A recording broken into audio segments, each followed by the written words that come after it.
सत्संग के मायने संसार में फैली कुरीतियाँ, आडंबर, बुराइयों से दूर करके प्रभु भक्ति में इंसान को लगाना सत्संग का नाम है। जब जब महापुरुष प्रकट हुए, उन्होंने जीव के कल्याणार्थ सत्संग जारी किया।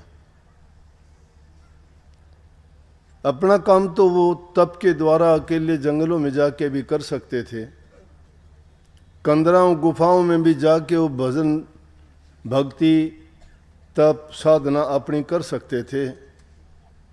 लेकिन संतों की कृपा इस युग में हुई है, विशेष रूप से कलयुग में,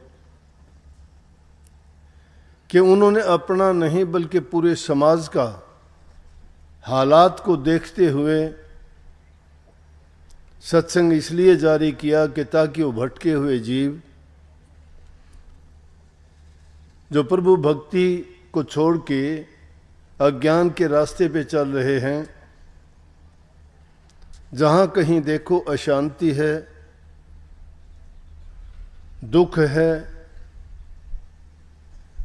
प्यार नहीं रहा, मर्यादाएं टूट गई, रिश्ते नाते टूट रहे हैं, जाति के धर्म के ऊंच नीच के भेदभाव बढ़ते जा रहे हैं, तो उन सब बातों को खत्म करके इंसान को इंसानियत का पाठ पढ़ाना नाम सत्संग का है। और जब इंसान आपस में मिलजुल के एक परिवार की भांति रहता है, एक दूसरे के दुख दर्द पीड़ा को समझता है, प्यार करता है, सहायता करता है, और सभी लोग मिलजुल के आपस में इस प्रकार का जीवन जीते हैं, तो समझो स्वर्ग उससे अलग नहीं है। ये स्वर्ग की खूबियां हैं। लेकिन जीव स्वर्ग और नरक के ख्याल से नहीं, भक्ति के रास्ते पे तो चल के वो इस मायावी देश से, और उसको आज़ाद होने का तरीका एक ही चीज़ है। वाणी को पढ़ने से पहले दुआ सुना होगा आपने कि राम नाम के लेत ही होत पाप का नाश, ज्यों चिंगारी आग की पड़त पुरानी घास। राम नाम में वो शक्ति है। कितनी शक्ति है उसमें, कितने भी पाप जीव ने किए हों, कितने ही जन्मों का कर्म का भार उनके सिर पर हो, लेकिन अगर वो नाम भक्ति करता है गुरु की शरण में जाके, तो सभी पाप उसके धुल जाते हैं, कट जाते हैं। सत्संग वो घाट है जिसमें नाम की महिमा, गुरु की महिमा, प्रभु की चर्चा, उनका गुणगान किया जाता है। और जहाँ प्रभु नाम की चर्चा होती है, गुणगान होता है, वहाँ उनकी महिमा बताई जाती है, तो उनको सुनते सुनते जीव अपने सभी पाप कर्मों को छोड़ के सही मार्ग पर चलता है, भक्ति मार्ग पर चलता है, और वो नाम भक्ति में लग जाता है। इसलिए कही कि राम नाम के लेत ही एक बार लेने से पीछा नहीं छूट जाता। कभी ये सोचते हो राम नाम लेने का मतलब है उस राम नाम का सुमरण करने से, लेने का मतलब उसका सिमरण करो, बार बार उसको मन में रखो, और मन में रखने का आधार, मन में रखने का सही तरीका ये है कि जब राम का नाम तुम्हारे मन में होगा, ख्याल में होगा, जबान पे होगा, तो आपकी नीयत खोटी नहीं होगी, आपका मन विषयों की तरफ नहीं भागेगा, दुनियादारी की जो बुरी चीज़ें हैं उनकी ओर ये नहीं जाएगा, क्योंकि ये दोनों चीज़ें एक जगह इकट्ठी नहीं रह सकती। जहाँ प्रभु का नाम है वहाँ पाप कर्म बुराइयाँ नहीं रह सकती, और जहाँ पाप कर्म और बुराइयाँ हैं वह नाम भक्ति नहीं रह सकती। इसलिए कहते हैं कि सांस सांस में नाम सुमर व्यर्था, सांस ना खोए क्या जाने इस सांस का आवन हो ना होए। इस सांस का भरोसा नहीं है। लिखने वाले ने पूरा का पूरा हमारा आगे तक का भविष्य लिख के इस दुनिया में तैयार कर दिया है, लेकिन उसके साथ साथ हमने भी अपने कर्म बनाने शुरू किए। और वो कर्म हमने क्या किए कि अज्ञान के बस जो कर्म करते गए, वो अज्ञान में किया हुआ काम कोई भी सही नहीं होता, उसमें कुछ ना कुछ गलत ही होता है। जब इंसान को भले बुरे का, गलत सही का, नफ़े नुकसान का, दुख दर्द का पता लगता है, तभी तो वो उनका तुलना कर सकता है कि बुरा करने का नतीजा बुरा होगा, अच्छा करने का नतीजा अच्छा होगा। प्रभु की नाम भक्ति करने से जीव का हित और कल्याण होगा। इसलिए वो हर पल प्रभु के नाम को याद करता रहे, नहीं तो भरोसा नहीं है कि कब जाना हो जाए दुनिया से। और हम उस नाम को अगर नहीं सुमर पाए, उसका चिंतन नहीं कर पाए, उस पूंजी को नहीं हम जोड़ पाए, इकट्ठा कर पाए, तो हमारा जीवन व्यर्थ चला जाएगा। और ये जीवन इसलिए नहीं मिला था। जीवन हमें इसलिए नहीं मिला था कि दुनियादारी की चीज विषय विकारों में पड़ के अच्छा खाना पीना जीना रहना कितने दिन का, चंद रोज का है, वो भी कितने दिन का, जब तक हमारे शरीर में प्राण जवानी है, हमारा शरीर के अंग ठीक काम करते हैं, तो जीवन हमें अच्छा लगता है। हम कुछ आगे पीछे के कुछ नहीं सोचते हैं। परंतु जो ही इस शरीर के अंग ढीले होने शुरू होते हैं, वक्त गुजरता है, तब इंसान को ये याद आने लगता है कि मैंने अपना समय व्यर्थ में खो दिया और ये ख्याल ही नहीं किया कि हमें इस दुनिया में आए क्यों थे, किया क्या हमने। लेकिन और दुनिया है क्या, और इस दुनिया के लिए हम अपने ही पैरों को काट लेते हैं, दूसरों का हित करने के लिए, दूसरों की भलाई करने के लिए। दूसरों के लिए तो हम पाप कमाते हैं, झूठ बोलते हैं, कपट करते हैं और बड़े से बड़े भी पाप कर जाते हैं, ताकि किसी को क्या, अपनी संतान को, अपने बच्चों को, घर परिवार के लोगों को सुख दे सकें। लेकिन सुख इन संसारी पदार्थों में नहीं है। संसार के पदार्थों की तासीर खुशी वाली नहीं। इसीलिए तो इस वाणी में मैंने लिखा था कि इस जगत में कोई नहीं अपना, सतगुरु ने बात हमें बता दी। एक भी बताओ क्या अपना है इसमें? मैं मेरी का चक्कर हमें है। ये संतान मेरी है, ये घर मेरा है, ये जायदाद मेरी है, ये मेरा है, वो तेरा है। ये मेरा है, तेरा है, ना तेरा ना मेरा, किसी का कुछ भी नहीं। ये तो ऐसा है कि जंगल की मिट्टी है इंसान का शरीर, जब अंत काल आएगा मिट्टी में मिट्टी मिल जाएगी, हवा में हवा मिल जाएगी, कुछ भी नहीं, कोई याद भी नहीं करने वाला होगा। ये बहुत छोटी जिंदगी है और इसमें हम अगर इस समय को व्यर्थ खो देंगे, बेकार चला जाएगा, तो समझो कि हमने अपघाती जैसा काम कर लिया। जो इंसान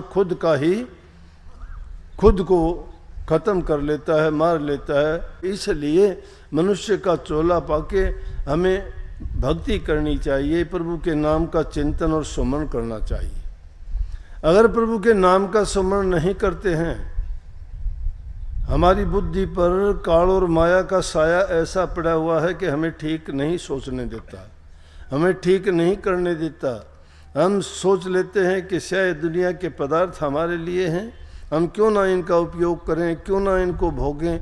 लेकिन उसका आनंद और रस कितने समय के लिए है, कुछ भी नहीं।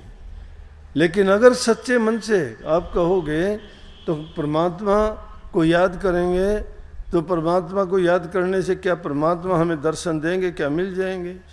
मिलते हैं, मिलते भी हैं, बात भी करते हैं, हर काम आपके पूरे भी करते हैं। लेकिन हम में वो शक्ति होनी चाहिए।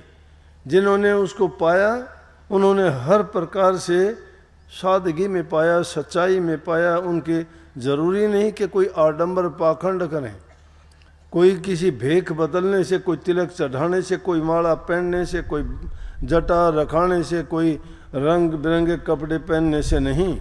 वो मन को पवित्र करने से, मन को उस नाम में रंगने से हमें मिलेगा। कितने भक्तों की कहानी हमने सुनी है, लेकिन हमारा हृदय सत्य होना चाहिए। वो सत्य में रहने वाले हैं, इसीलिए वो नाम भी सत्य है। और जब सत्य को हम जान लेंगे तो वो सत्य प्रकट हो जाएगा, और जब प्रकट होगा तो हमें दिखाई देगा। वो स्थूल चीज़ नहीं है, वो अति सूक्ष्म है। अति सूक्ष्म को पाने के लिए हमें सूक्ष्म बढ़ना पड़ेगा। बाहर जिसको खोजते हैं वो बाहर नहीं है। संतों ने कही है कि बाहर नहीं, अंदर में जाओ। उसके लिए जो गुप्त दरवाज़ा है, उस दरवाजे से अंदर जाके आपको तलाश करनी पड़ेगी, लेकिन वो कब? सच्चाई के साथ। जैसे कि नानक साहब हुए हैं, उन्होंने कही है कि हरि सच्चे दिल के मीता, हरि सच्चे दिल के मीता। हरि सच्चे दिल के मीत हैं। सच्चे दिल, जिसके दिल में कोई किसी प्रकार का विकार ना हो। हम तो विकारी हैं। अरे ढोंग तो रचते हैं, कुछ का कुछ दिखावा, कुछ करते हैं, मन में कुछ होता है। सच्चाई कहाँ है? गुरु के पास भी जाते हैं, सत्संग भी सुनते हैं, सत्संग भी करते हैं, लोगों के हमें दिखाई भी देते हैं कि ये सत्संगी है, लेकिन कर्म हमारे सत्संगी वाले नहीं हैं। हमारे कर्म पवित्र नहीं हैं, हमारे ख्याल अच्छे नहीं हैं। सिर्फ हमारे स्वार्थ की, लालच की, हमारे हित की भक्ति है हमें। नाम भक्ति नहीं, गुरु भक्ति नहीं। गुरु भक्ति और नाम भक्ति में त्याग होता है, समर्पण होता है। उसमें अपने आप को खो देना होता है, मिला देना होता है मिट्टी। भक्ति इतनी आसान चीज़ नहीं है, लेकिन मिलती बहुत आसानी से है। वो आसानी क्या है? वो आसानी यही है कि इंसान सत्य अपने हृदय में जमा ले, अपने हृदय को पवित्र और शुद्ध कर ले। जहाँ शुद्ध हृदय है वहाँ प्रभु का वास है। कोई 3 नाम देता है, कोई 5 नाम देता है, कोई 1 नाम देता है, कोई मंत्र देता है। उन मंत्रों को जपने से, माला के खड़काने से, मूर्तियों पर जल चढ़ाने से हम जो टाइम लगाते हैं, वो टाइम उस प्रभु की याद में, उसको मन में उसका सुमन करते हुए ये काम करें। मैं ये नहीं कहता है नहीं करने चाहिए, ये करो, लेकिन हमारे हृदय में वो नाम, उनकी पवित्रता, उनके नाम की जितनी शक्ति है, उसको हमेशा सुमन करना चाहिए। तब वो सार्थक होगी। तब माला जपना सही है। अरे हाथ से माला जपते हो, मन कहीं और घूमता रहता है। मंदिर में मत्था टेकते हो, मन तुम्हारा कहीं और भागा फिरता है। नाम आंखें बंद करके ध्यान करते हो, नाम तुम्हारे आसपास भी नहीं है। इसीलिए कहीं कि हरि सच्चे दिल के मीता। उन्होंने उदाहरण दिए। ये उदाहरण हमारे सच्चे हों, झूठे हों, कैसे भी हों, लेकिन हमारे विचारों को शक्ति देने के लिए बहुत बड़ी चीज़ है। लुधिया नाम का एक शिकारी था, वो कभी भक्ति करता ही नहीं था। शिकारी का काम क्या होता है? जीवों को मार के लाता था। अब जीवों को मारने वाला, और उसको प्रभु ने दर्शन दे दिए, उसको भी परमात्मा ने दर्शन दिए। तो अब दूसरे लोग शिकायत कर देंगे कि हम तो पूरी जिंदगी लगा दी हमने भक्ति में, हमें तो प्रभु ने कभी दर्शन भी नहीं दिए। और उस दुष्ट आदमी को जो रोजाना जानवरों को मारता था, पाप कर्म करता था, उसके शुद्ध कर्म थे क्या? फिर भी उसको कैसे मिल गया? 1 मिनट में उसका मन शुद्ध कैसे हो गया? शुद्ध का मतलब यह है कि दृढ़ता जब विचारों की आती है तो एक ही क्षण में आदमी का बदल जाता है। नहीं, पूरी जिंदगी हम सत्संग में बैठे रहते हैं, पूरी जिंदगी हम नाम जप की रट लगाते रहते हैं, ना नाम जपते हैं, ना ध्यान करते हैं। हमारा मन तो और ही कहीं होता है। हम तो अपने दाव पेच खेलने के लिए अपने ग्राहक ढूंढते हैं, किसके साथ में क्या बात करूं, किससे दोस्ती करूं, किससे मेरा काम निकलेगा, किससे मुझे मेरे ये दुनियादारी के धंधे पूरे होंगे। अरे उन चीज़ों के लिए उनको अच्छा मंच मिलता है जिसको प्रेमी को नहीं ढूंढते। वो प्रेमी के तो आसपास भी नहीं भटकते। प्रेमी के चेहरे पे नहीं लिखा होता, लेकिन प्रेमी की आंखों में, प्रेमी के चेहरे पे, प्रेमी की बातों में वो बात दरसती है कि वो नाम का आशिक है, नाम का रसिया है। जो नाम के रसिया नहीं है वो उनको क्या मिलेगा? प्रभु की भक्ति में न जाति देखी जाती है, न धर्म देखा जाता है, उनमें कर्म देखा जाता है, जिसके सत्य कर्म हैं, शुद्ध कर्म हैं, और जो नेक नीति से काम करता है प्रभु उनके पास होता है, उनसे दूर कभी होता ही नहीं है। लेकिन इन बातों में पढ़ के कुछ नहीं मिलता है सच्ची कमाई से।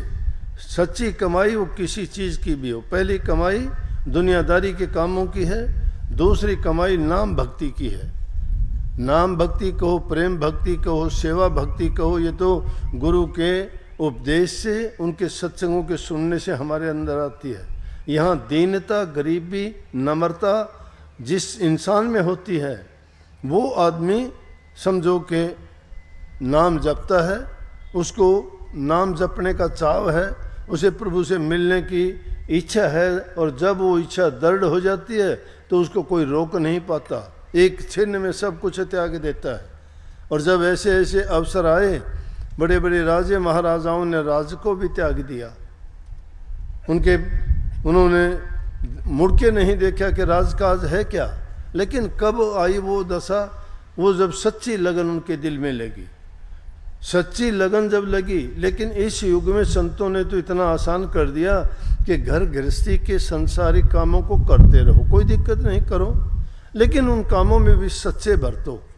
जो हमारे कर्तव्य हैं, हमारे रामायण जैसे ग्रंथ, महाभारत जैसे ग्रंथ, उनको अगर तुम देखोगे तो उनमें सब चीज़ें उसमें दर्शाई गई हैं। जो आदमी खुद चरित्रवान नहीं है, घरों में परिवार में जिसके सुख शांति नहीं है, जहाँ बूढ़े बुजुर्ग की इज्जत कदर नहीं की जाती है, जहाँ कोई मर्यादाओं का पालन नहीं किया जाता है, जहाँ उनकी सभ्यता और संस्कृति से मुख जिन्होंने मोड़ लिया है, तो वो कहाँ की भक्ति करेंगे। भक्ति का मूल है, पहले मूल को सुधारने की ज़रूरत है। मूल जिसका मजबूत होता है, सुधर जाता है, उसके सारे काम पूरे हो जाते हैं। हम तो कपट का धोखे से बात करते हैं हर इंसान से, एक से किसी कोई बात करते हैं, दूसरे से कोई बात करते हैं, तीसरे से कोई करते हैं।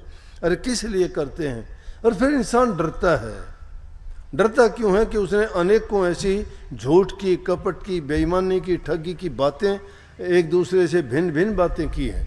अगर वो सच्चाई है तो सच्चा इंसान के पास एक ही बात होगी और वो सच्चाई के साथ बरतेगा, उसमें उसको नफ़ा हो, नुकसान हो, दुख हो, कष्ट हो, सत्य जो बोल देता है वो बख्शा जाता है।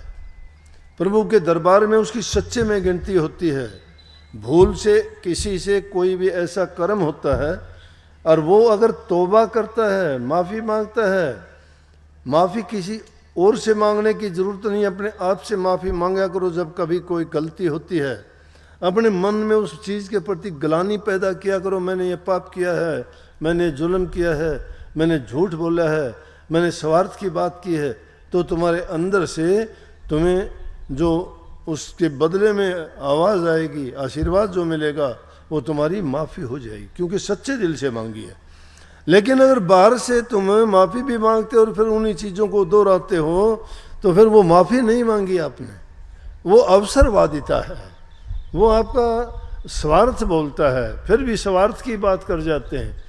इसीलिए सच्चे मन से एक बार में ही वो लिया नाम, वो इसी प्रकार से काम कर जाता है जैसे लाखों मन सुख के ईंधन को, लकड़ियों को अग्नि की एक छोटी सी चिंगारी भस्म करके रख देती है।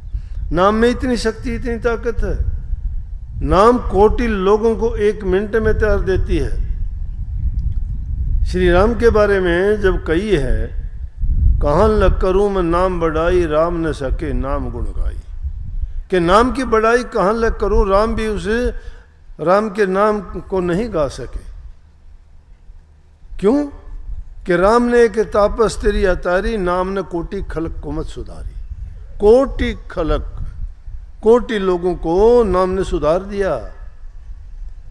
स्वाभाविक बात है, इस दुनियादारी का जो खेल है, इसमें माया अपना खेल करती है, काल का साम्राज्य है।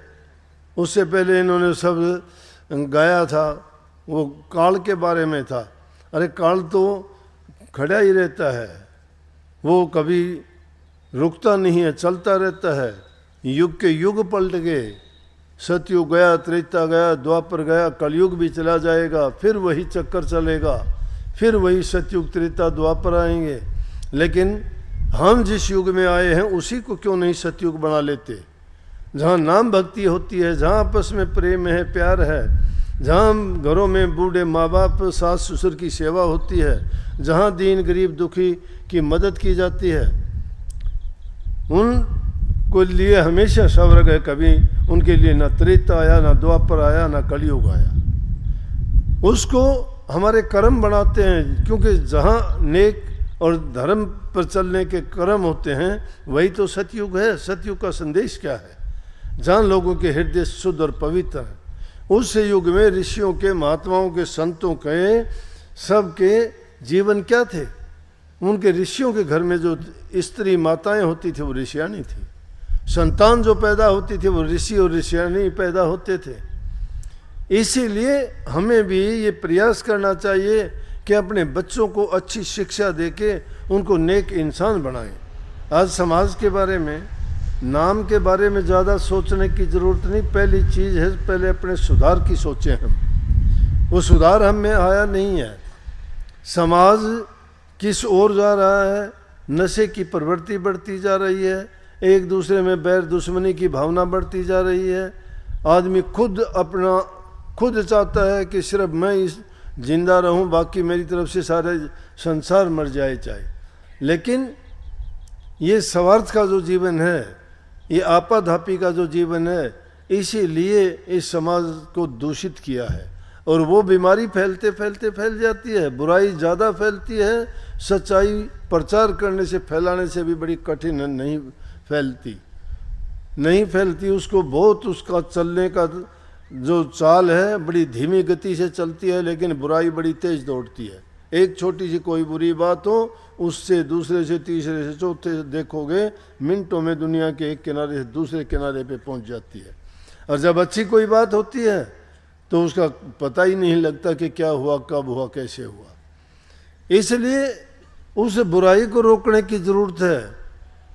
कभी भी हमें इस चीज़ की ज़रूरत नहीं कि मुझे मान मिले, सम्मान मिले, इज्जत मिले। नहीं, हमें जो मिले, प्रभु का नाम मिले, उनका आशीर्वाद मिले, हमारे अंदर वो दीनता आए। किसी का काम करके हमारे अंदर ये अभिमान ना हो कि मैंने फलाना आदमी के लिए ये किया या मैंने ये भला किया।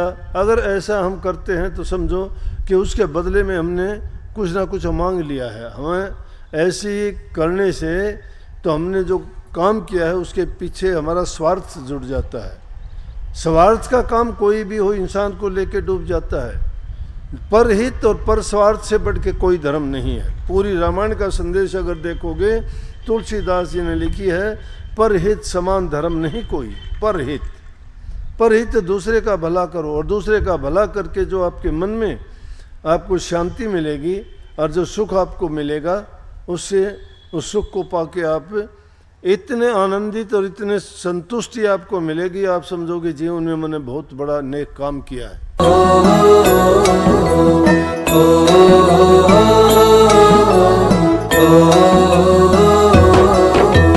चल सतगुरु के धाम हेली, रच दे सारे काम है, लेके उनसे नाम करो तुम, भजन सुबह हो शाम है।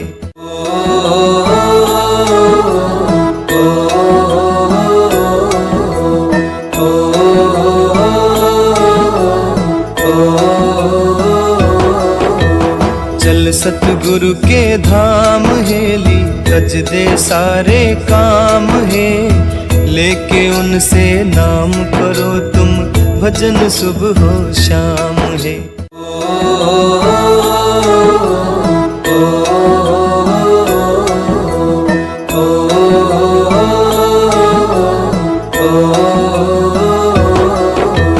चल सतगुरु के धाम है।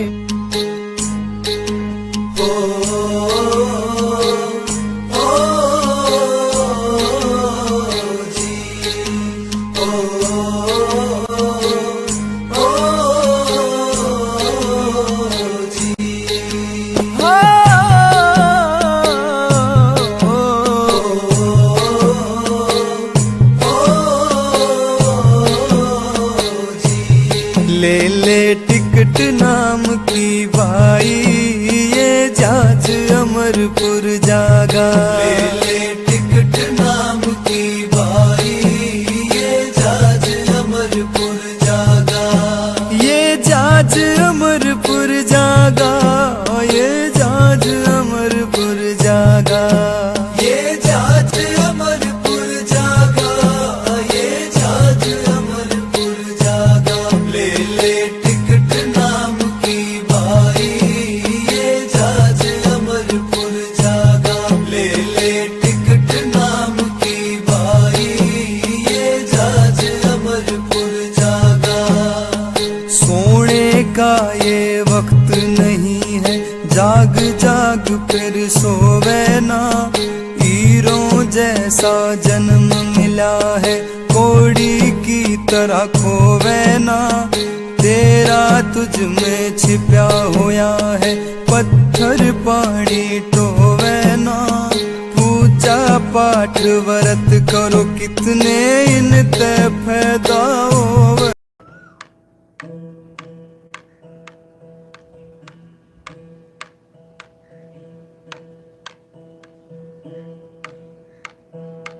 गुरु हमारा एक है, नुगरे करें हजारे। हम पल्ला पकड़ा एक का, हो गए परले पारे। 68 तीरथ गुरु चरण पर भी होते अखंड। सहजो ऐसा धाम नहीं, सकल अंड ब्रह्मांड। अब 200 जोगी गुरु मेरा, अब 200 जोगी गुरु मेरा। इस पद का करें मेरा, अब 200 जोगी गुरु मेरा। इस पद का करें मेरा, अब 200 जोगी। तरवर एक मूल बिन ठाड्या, बिन फूले फल लागे। तरवर एक मूल बिन ठाड्या, बिन फूले फल लागे। शाखा पत्तर कुछ नहीं वाके, अष्ट कमल दल गाज। अब 200 जोगी गुरु मेरा। इस पद का करें मेरा, अब 200 जोगी गुरु मेरा। चढ़ तरवर 2 पंछी बोले, एक गुरु एक चेला। चढ़ तरवर 2 पंछी बोले, एक गुरु एक चेला। चेला रया जगत चुन खाया, गुरु निरंतर खेला। अब 200 जोगी गुरु मेरा। इस पद का करें मेरा, अब 200 जोगी गुरु मेरा। गगन मंडल में गाय बियानी, धरती क्षीर जमाया। गगन मंडल में गाय बियानी, धरती क्षीर जमाया। माखन तो सब संतन लीना, छाछ जगत भर माया। अब 200 जोगी गुरु मेरा। इस पद का करें मेरा, अब 200 जोगी मेरा।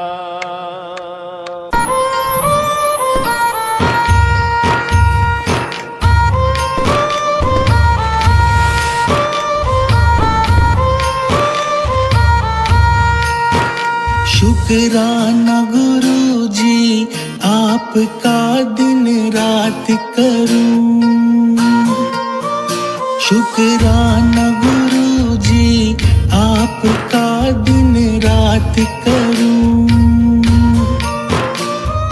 हर पल रखते दया हाथ सिर, हर पल रखते दया हाथ सिर, कोटि नमन करूं। शुक्राना गुरु जी आपका दिन रात करूं।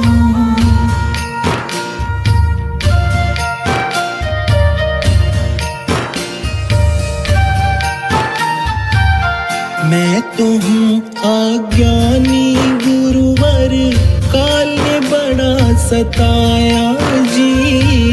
सोए भाग मेरे जाग